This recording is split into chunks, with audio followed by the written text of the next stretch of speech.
Ennaku eri mu Uganda nti buli muntu yenna avaayo okubaako kyayogera naddala mu kulwanyisa enguzi kati ekiriwo essaawa eno, kubanga jjukira nti emabega eri tubadde nga tujja twogera ku bintu bingi nnyo, oba abo bonna ba activists bonna babaddewo boogera ku kimu kujjako Gen. Museveni efuga bbi oba nakyemalira, naye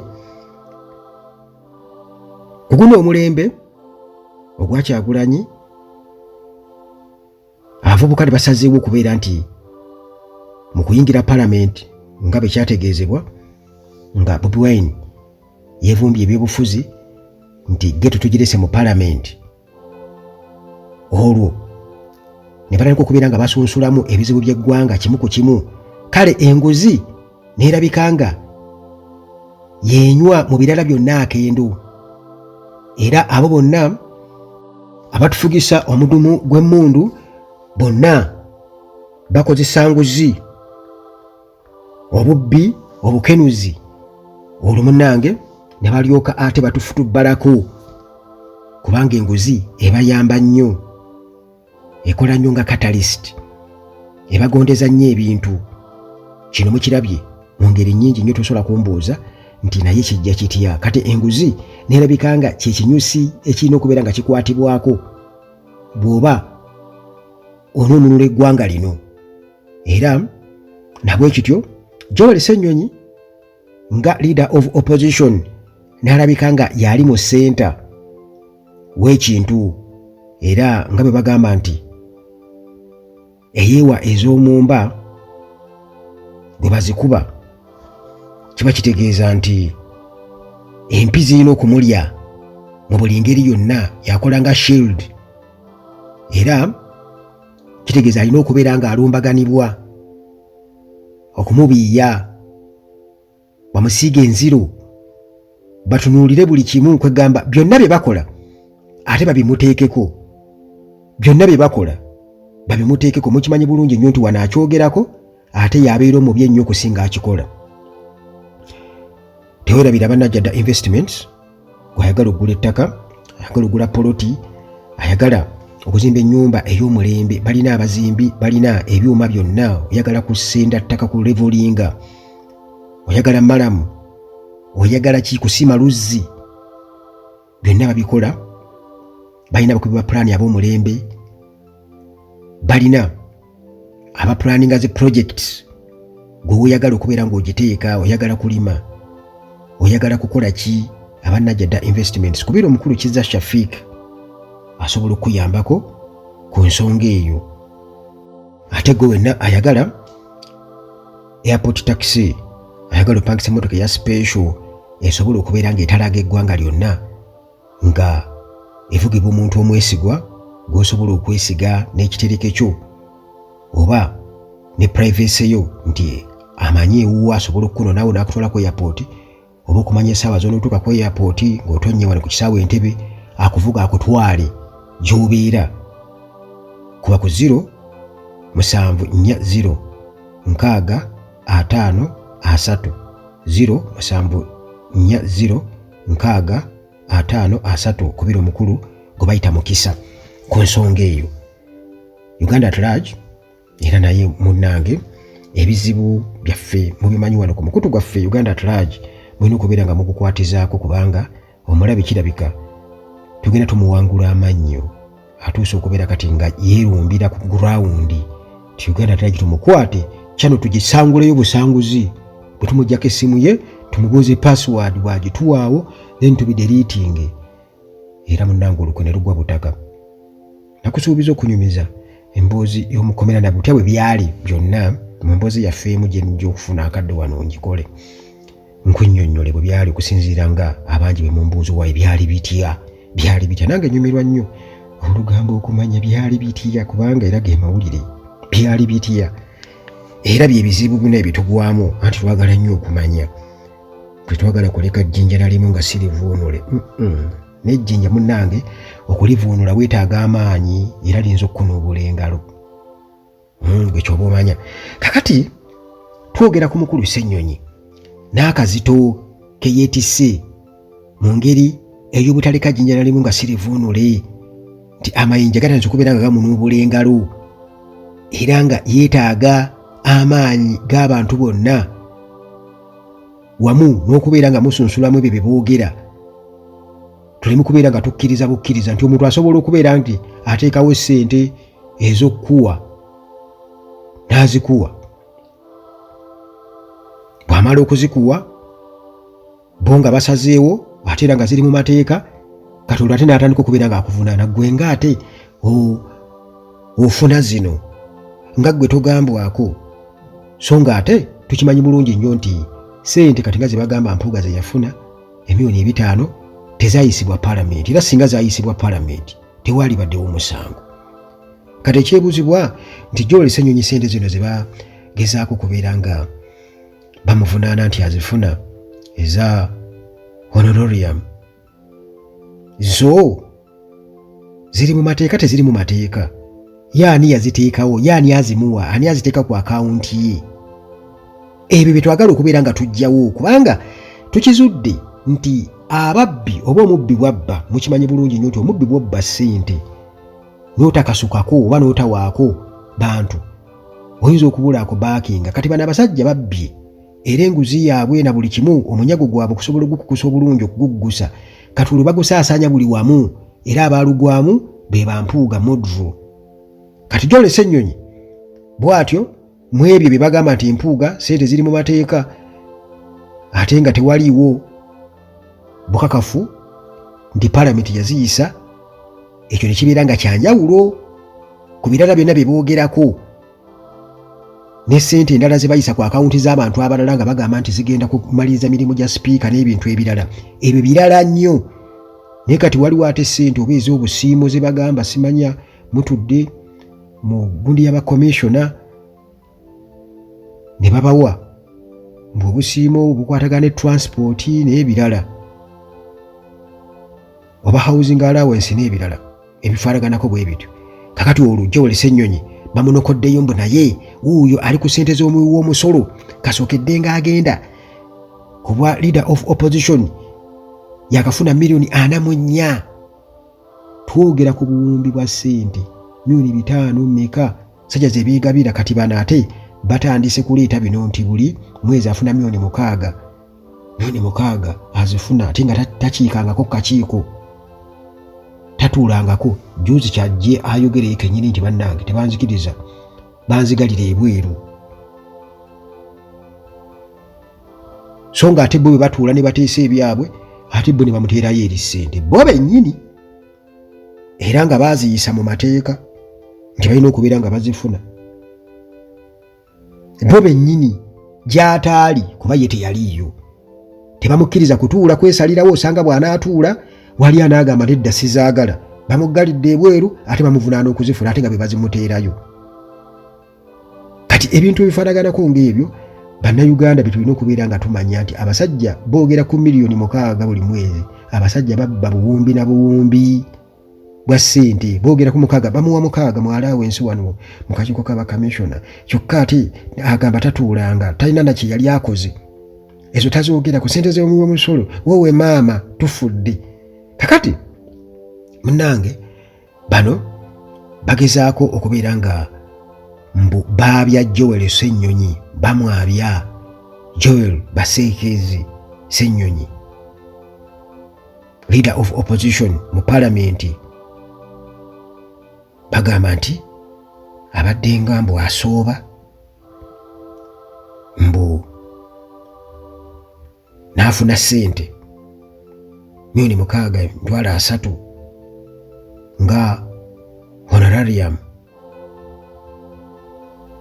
era nga buno buba busiimo bwe babawa kugambye bukwatagana n'okubeera nti oba transport allowance n'ebirala, mbu olw'okuba member owa Parliamentary Commission buli mwezi emyezi 7 egiyise kasogedde ng'abeera leader of opposition, era nga batukakasa ate nga tatuulangako mu meeting n'emu eya parliamentary nga yaba Parliamentary Commissioner okuva lwe yayingira office ya leader of opposition ngaddedde Mpuuga mu bigere ne Mpuuga naye bamuggaliranga wabweru kubanga tulina okusooka ne twebuuza gwe wadde ensonga nti naye tatuulangako yadde ne mu kakiiko n'akamu yatayagala kutuula oba be bamuggalira ebweru. Kakati onooyisaawo otya ebirowoozo byo nga tebakukkiriza kutuula? Ekyebuuzibwa ssente ezo nazo ziri mu bumenyi bw'amateeka kubanga si ye yekka afuna obusiimo. Bw'aba si ye yekka ziri mu bumenyi bw'amateeka. Bwe ziba nga ziri mu bumenyi bw'amateeka then bamuwe omukisa agenda atuule ku kakiiko akaba kamishona ababuulire ensonga ze lwaki bamuggalira ebweru. Tebamukkiriza kugendayo, kitegeeza nti kyonna kyayogerera eno ebbali kiba tekiri official kuba kiba tekivudde eri mu kakiiko. Birina okuwandiikibwa bitwalibwe officially nti mu kakiiko wawaddeyo kiteeso kino nakino tubitegeera bwe tutyo. Naye wano ayogerera eno buli wafuna omukisa okwogera ku fulo ya paalamenti n'ayogera olumu Anita Among n'amusirisa, olumu n'amugamba kale tubitegedde bwe bityo kubanga waliwo kye bayita ekintu okukolebwa officially mu butongole.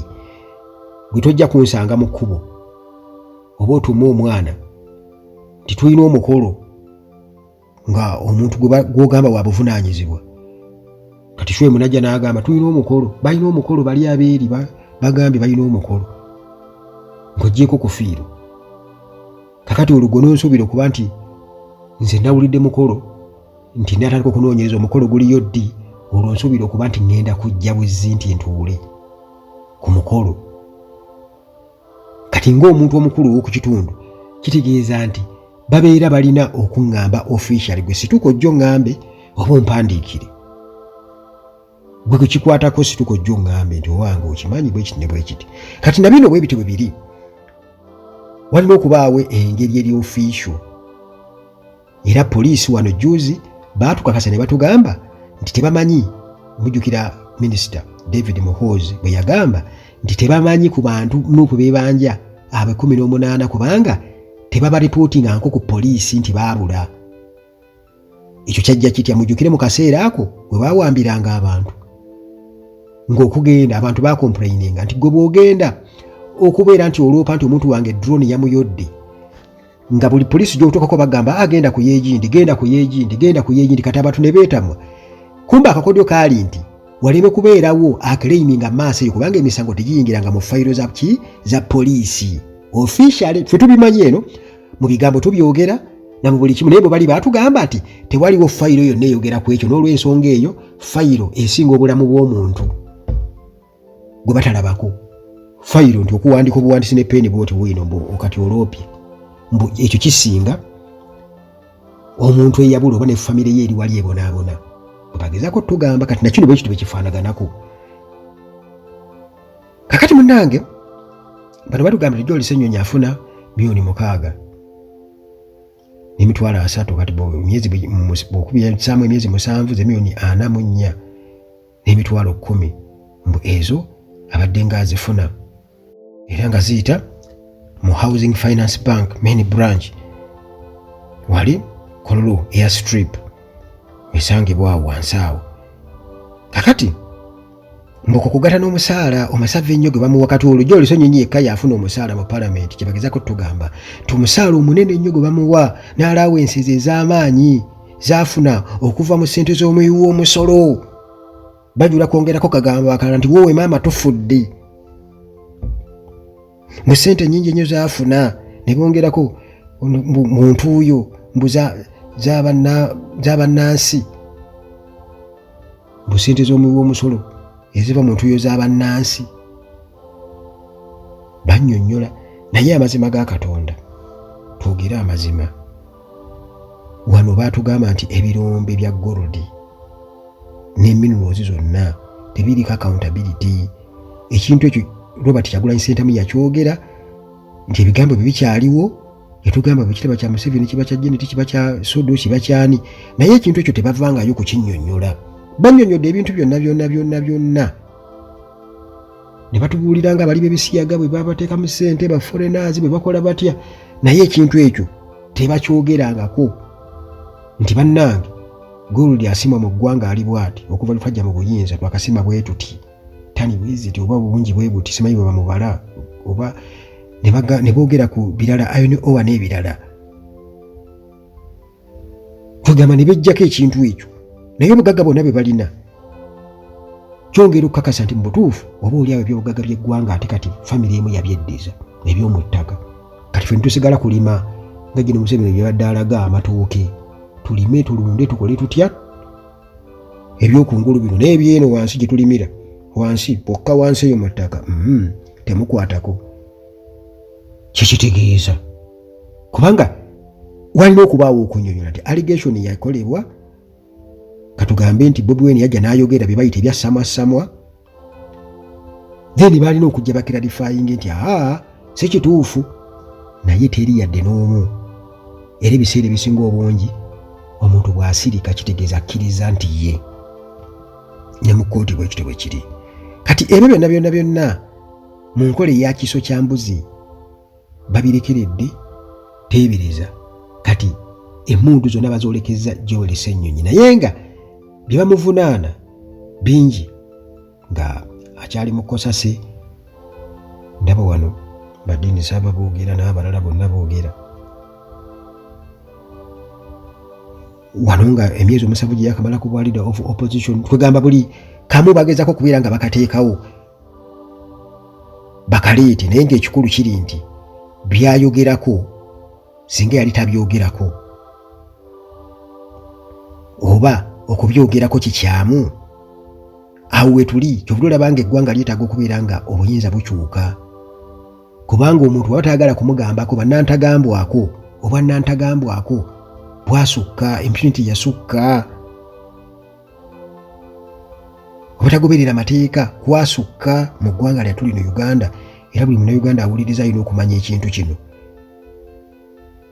tuleke okubeera nti twogera ebintu bitakwatagana tosobola kulinnya mmotoka oba n'obeera n'omukolo kankugereze emmere ne yeetambuza yuka neetuuka ku mukolo walina okubaawo transport walina okubaawo facilitation kasita abeera nga akkanyiziddwako nti transport agenda okuleeta abafumbi bo bagenda tujjako ssente bwe ziti abantu basobole okulya emmere ne mukkaanya era budget neefuluma kati paalamenti bw'ebanga erina ebintu byayo mulimu ebyamancoolo kati nga ziri miliyoni 5 n'endala ze beegabira ezaweza biliyoni 1 n'obukadde 7 Mpuuga ne banne ezitali mu mateeka newankubadde baali bazeegabira era singa baali baziteesako paalamenti n'eziyisa twali bali tukitwalirawo nti kayira basente y'omusolo bwegenduka naye era singa tebaali bavunaanye naye bakiyise eno bo nga bo ne beewa beeteeseza ne beegabira kati bino bye batugamba nga bo bennyini be baabiyisa era ne babikkaanyaako era nga teri onaze buzimu ofiisi abisanzeewo nga bazimuteerayo buteezi ate ne baagala obikozesa okubikkirira ekiriwo obuli bw'enguzi n'obubbi obuliwo ebyo abantu musaanye mubagambe nti nga nammwe bwe mwagala okubeera nga mukavalinga obubbi bwammwe buli oba first class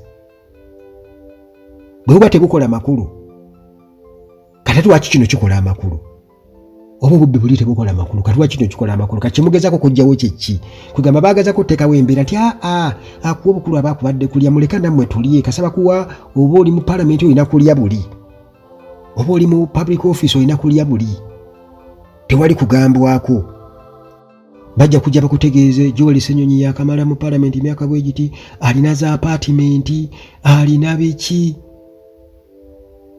kati tosobola kujajinga muntu gw'otalinako accountability ku sayidi endala kubanga already abantu baabuuza dda accountability y'ebintu ebimu kubanga kati wetuli essaawa eno mu struggle nti abantu oba oli awo balina emikwano laba wano omuyimbi omugenzi Moze Radio ne Wizo ennyumba eno gye bakayanira Neverland gye bali bakayanira ne Jeff Kiwa bo bennyini batugamba nti oli yabawa buwi ssente nga bono ogamba nti mbawadde miliyoni bazaalime kuba bino bammeka n'abawa bubikwata era bwe baava okuzimba ennyumba eyo yabawa buwe. Ne tulaba Kamiliyoni wano nga bamuwa emmotoka oba yali sodo yamuwa emmotoka n'afukamira.